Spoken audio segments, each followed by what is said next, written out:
حضرت عمر رضی اللہ تعالیٰ عنہ جب ایمان لائے تو آپ نے ایک ایک کافر کے گھر کے دروازے پہ کھڑے ہو کے کہا کہ تم کمزوروں کو مارتے تھے، میں تمہیں بتانے آیا ہوں میں محمد عربی کا نوکر بن گیا۔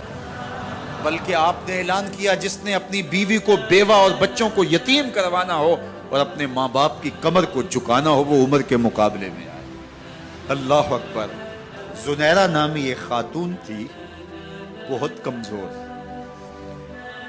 راوی کہتا ہے کہ اس کی ہڈیوں میں گودا نہیں تھا، عشق رسول تھا، اور اس کا ظالم آقا اس کو مارتا ہے، اور جب مار مار کے تھک جاتا ہے ادھر سے عمر آ رہے ہیں، یہ اسلام لانے کی پہلے کی کہانی ہے، ادھر سے عمر آ رہے ہیں تو اس نے کہا عمر تم جوان آدمی ہو تو یہ چھوڑتی نہیں ہے اپنے نبی کا نام، ذرا تم آؤ۔ عمر کوڑا پکڑ لیتے اسے مارتے مارتے مارتے تھک جاتے ہیں تو پانی پینے لگتے ہیں، تو کہتے ہیں مجھے تیرے پہ ترس نہیں آیا لیکن میں ذرا پانی پینے لگا ہوں، اور پھر گلے کے اندر ڈال کر کے کوڑا اور اس کی رسی کو بل دیتے اور اس کی آنکھیں باہر نکل آتی اور کہتے ہیں بلا اپنے نبی کو جو تیری آنکھوں کی بینائی واپس کرے۔ اللہ اکبر۔ تو اس نے آسمان کی طرف منہ کر کے کہا مالک میں کبھی بھی آنکھوں کی بینائی نہ مانگتی لیکن اب تیرے نبی کی عزت کا سوال ہے۔ آنکھوں کی بینائی واپس ہو جاتی ہے۔ زنیرہ کو بڑا مارا، آج عمر گلیوں میں آنکھوں میں آنسو ہیں اور عجیب دل بے تاب ہے، اور کہتے ہیں آؤ بھئی میں حضور کا غلام بن گیا ہوں، تمہیں بتانے آیا ہوں۔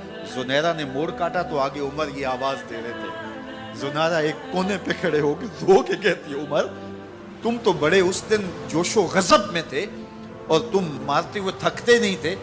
تو عمر نے کہا زنیرہ اس دن میں نے دیکھا نہیں تھا، اب میں محمد عربی کو دیکھ آیا ہوں۔ جنہ ویکھیا نہیں ہو کرن گلاں، جنہ ویکھیا نہیں ہو کرن گلاں، جنہ ویکھیا ہو تے بول دے، جڑے محرم راز حقیقت دے اور راز حقیقت کھول دے۔ تو حضرت عمر رضی اللہ تعالیٰ عنہ ایمان لائے۔ حضرت عبداللہ ابن مسعود رضی اللہ تعالیٰ عنہ فرماتے ہیں کہ حضرت عمر کا ایمان لانا مسلمانوں کے لیے عزت کا سبب تھا، ان کا ہجرت کرنا مسلمانوں کی نصرت تھی اور ان کی خلافت مسلمانوں کے لیے رحمت۔ حضرت عمر رضی اللہ تعالیٰ عنہ وہ ہیں کہ میرے حضور نے فرمایا لوگوں جب نیک لوگوں کا ذکر کرو تو میرے عمر کا تذکرہ ضرور کیا کرو۔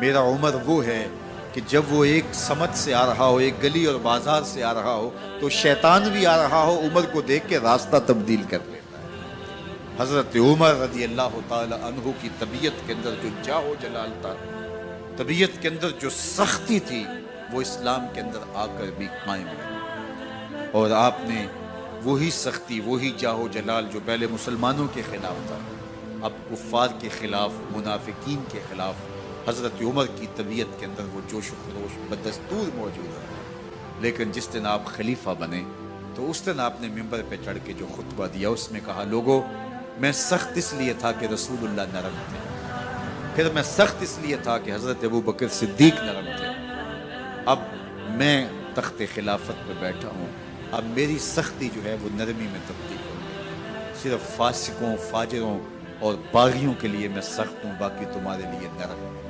سب سے کم جو تنخواہ بیت المال سے اگر کسی وجود نے لی ہے تو وہ حضرت عمر رضی اللہ تعالیٰ نے صرف 2 جوڑے لیتے تھے سال میں، اور راوی کہتا ہے کہ میں نے دیکھا ہے کہ اس میں بھی 17 پیوند لگے ہوتے تھے۔ حضرت عمر رضی اللہ تعالیٰ عنہ کا طرز زندگی، آپ کا انداز معاشرت اور آپ کا انداز خلافت، ہر لمحہ آپ کی زندگی کا اٹھا کے دیکھیے کتنی مرتبہ قرآن حضرت عمر کی رائے کے مطابق نازل ہے۔ اللہ تعالیٰ جل شانہ نے ان کو صاحب الہام بنایا تھا۔ ہر امت میں کوئی صاحب الہام ہوتا ہے، حضور کی امت کا صاحب الہام حضرت عمر رضی اللہ تعالیٰ، اور آقا کریم نے انہیں اپنا وزیر قرار دیا، فرمایا میرے 2 وزیر آسمانوں میں ہیں، 2 وزیر زمینوں میں ہیں، آسمانوں کے وزیر جبرائیل اور میکائیل ہیں اور زمین کے وزیر ابو بکر اور عمر رضی اللہ تعالی عنہما۔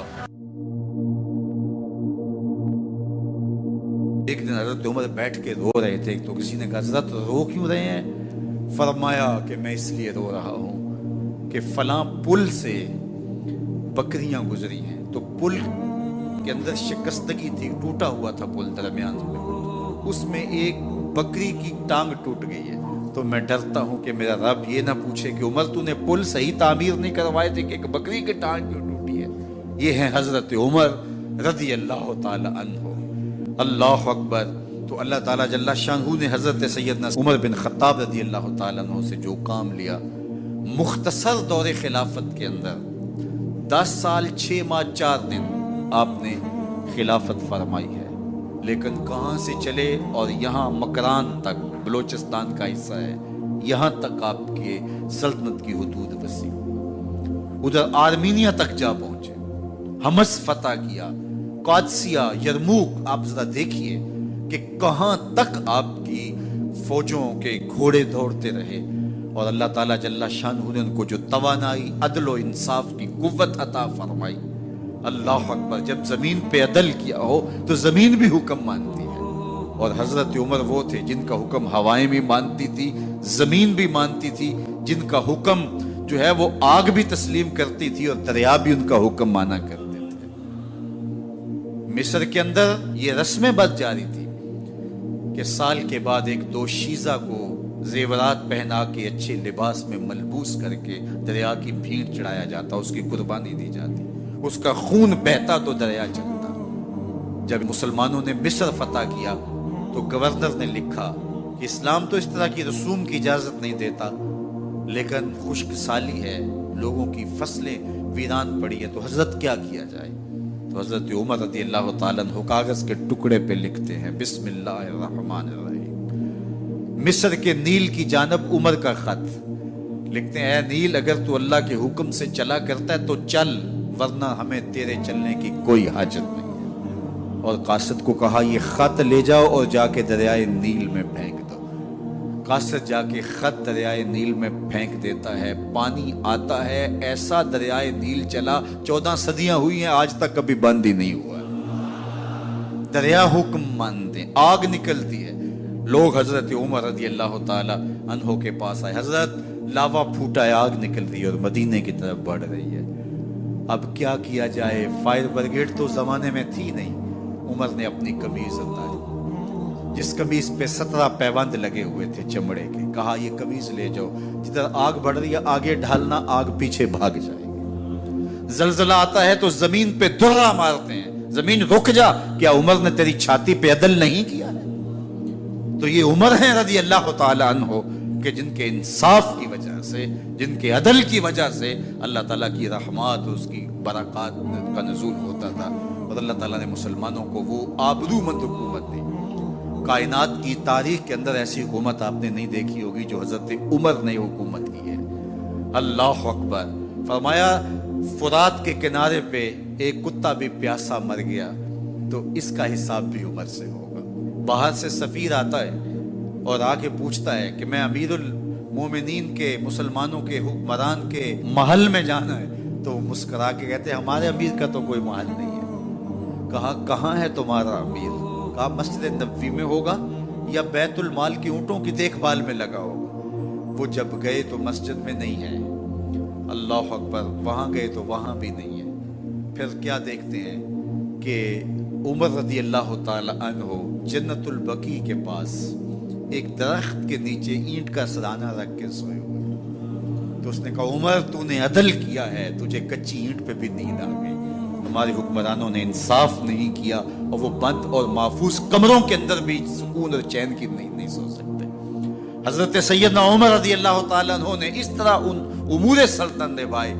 آپ دن کو لوگوں کی دیکھ بھالی کرتے، لوگوں کی ضروریات سنتے سمجھتے، اور جب رات پڑتی لوگ سو جاتے، عمر مدینے کی گلیوں میں پہرا دیتے۔ کائنات نے کوئی ایسا بھی حکمران دیکھا ہوگا؟ اللہ اکبر۔ وہ مجاہد جو مختلف محاذات پہ گئے ہوئے ہوتے، ان کے گھروں کی دیکھ بھالی کرتے، ان کی ضروریات کا خیال رکھتے، ان کی آبرو کا پہرا دیتے۔ راتوں کی تنہائیوں کے اندر حضرت عمر اٹھتے اور جا کے گشت کرتے، چکر لگاتے، دیکھتے کوئی آنکھ پر نم نہ ہو، مفلسی کا کسی گھر میں ماتم نہ ہو۔